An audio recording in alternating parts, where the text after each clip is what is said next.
Welcome back here on the post-game coverage on KSOM. Exira-EHK getting a lopsided win here tonight over Cam. Joining us, Connor Westergaard. What a night for you. Big first half. I had you down for 152 rushing yards and 4 touchdowns. Had to be a lot of fun out there. Oh, it was a blast. I'm having a blast out here with great teammates. I'm loving it. Offensive line obviously opening up some big holes for you. Tell us about just some of the guys that helped lead the way to your big night on the ground. We got Harrison Olsen and Jack Carroll and Brady Griffin in front three. I challenged them. I wanted to open up them holes, drive a semi through them, and they sure did that. You've had kind of an interesting year here, obviously, from going from kind of playing at wide receiver and some other positions early on to being shifted into the quarterback spot, the loss of Kyle Peterson. Just kind of take us through your year mentally, how you've approached it, and where you're at right now, and how excited you are to be in this position. Yeah, I kind of started out tight end and played on defense too, and then I kind of went just defense, and then Kyle unfortunately got hurt, and I knew I had to step up for them. They needed me, and I worked hard as I could to fulfill that. You obviously grew up watching a lot of winning football as a Dare Casey fan, Dare Casey student, and moving on to Exira-EHK in your senior year. How much fun has it been just to be a part of this program, and what are some things, I guess, that you've really taken away from being over here this year? It's a blast. Games on top of the hill are second to none. I'm glad I came here. It's the best decision I've ever made. Came in, as I talked to Noah about, with a similar record to Cam, kind of similar numbers and outcomes against common opponents. I'm sure you guys were confident. Kind of tell us a little bit what type of game maybe you expected, and then obviously how good does it feel to have come out on top very comfortably? We knew we could run the ball, I think, on them, and then we just, we expected the pass, and our scout team, they were fantastic and prepared us well for this week. So. Coach Peterson has talked about wanting to see some fire, kind of wanting to see the team play with a little bit of a chip on their shoulder. Did you feel like maybe you had a little bit more of that, a little bit more amped up tonight maybe than what you'd seen in recent weeks? Yes, we did. We knew it was on the line, and we had to come out. It's our senior night, so it's the last time playing here, so we had to come out with fire.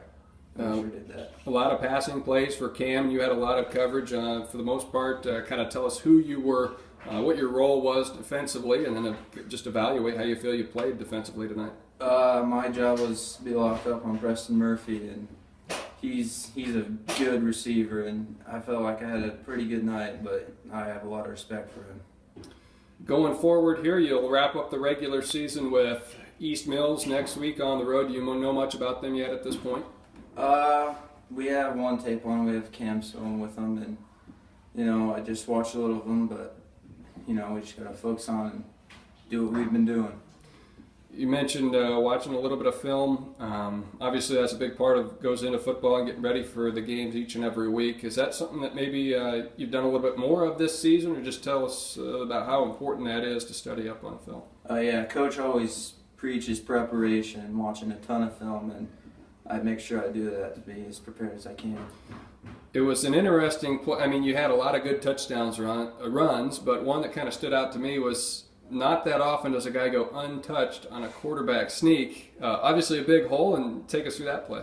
Yeah, we had a hand off to Buckle, and Coach saw the huge hole right in the middle, and he told me to tap Harrison on the butt, and I just took it off the middle, and fortunately got to the end zone. Did Drew give you a hard time for taking it yourself and not giving it to him? Surprisingly, no. I mean, he congratulated me, and he was a good sport about it. How about the 46-yard pass play to Petapir? You did not have many incompletions tonight. We'll kind of talk about your night overall in a minute, but just the touchdown pass you had, 46 yards down the field, you hit him on stride. Take us through that play. I saw the formation. There wasn't too many guys deep, so I knew he'd be out there open. I luckily threw a great pass to him. So Cam played a lot of guys up close to the line of scrimmage. Did you just kind of feel like, for the most part, if you could break through that first wave, you could get some really big plays against them? Yeah, I feel like our offensive line was good enough to open up those holes, and we had to beat one guy, and I feel like we have the athletes to do that. So you guys didn't throw the football a lot tonight, but it seemed like every time that maybe you had a turnover on downs or got the football back, you were trying to get a quick strike to really keep that momentum going. Just evaluate your night overall throwing the football. I think it's better than most nights I've had. I mean, we haven't really passed a lot. We've been emphasizing on the run, because winning teams run the football. So I guess, yeah. As a former Adair Casey quarterback, who was always the big rival was Cam, so got to feel good to beat those guys, right? Oh yeah, it feels great on senior night. It's why. Last thing I'll ask you about just before you hand off the mic to Drew Buckholt is just tell us a little bit about him. He's been the leader of this team. He's a guy that Coach Peterson just praises for his work studying film and being a student of the game. What can you say about your senior teammate over there? I mean, he's a beast. He's a great leader, and I knew he was going to be good when I came over here, and I was excited to play with him. Hey, nice job tonight. Thanks for your time here in the postgame. Thank you. Connor Westergaard, who finished with